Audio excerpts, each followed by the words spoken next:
Understanding grief. What is grief? Grief is the emotional reaction to a loss, in this case, to death. Mourning is the process we have to go through to adjust to the world in which the person has died. As this book illustrates, grief is an intensely personal, contradictory, chaotic, and unpredictable internal process. If we are to navigate it, we need to find a way to understand and live with the central paradox. That we must find a way of living with a reality that we don't want to be true. It forces us to face our own mortality, which we've spent an entire lifetime denying, often through the creation of order. Because if we have order, we have predictability, and most importantly, control. Death shatters control. It is brutal in its ultimate power over us, and it is this fact which we find so impossible to accept.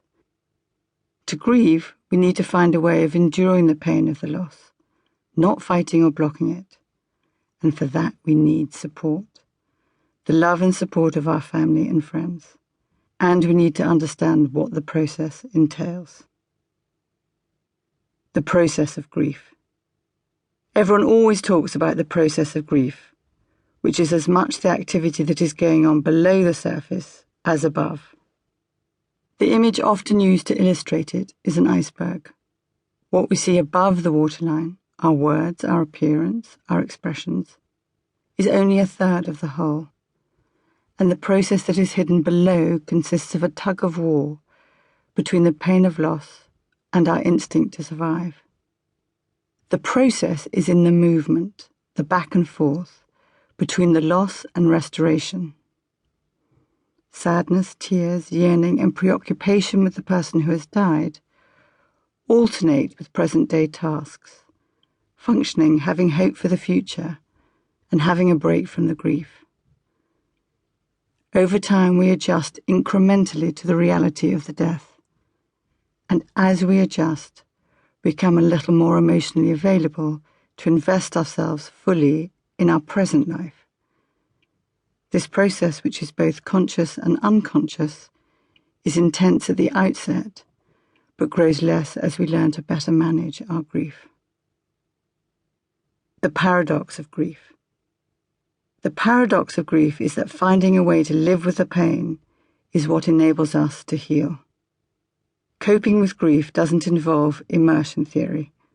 Rather, it is enduring the pain as it hits us. This often feels like a storm crashing over us, and then having a break from it through distraction, busyness, and doing the things that comfort and soothe us.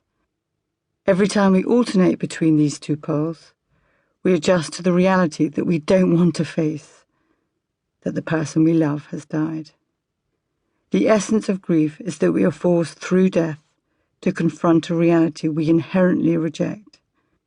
We often use habitual behaviours to shield us from the pain of this unresolvable conflict, but these can work for us or against us.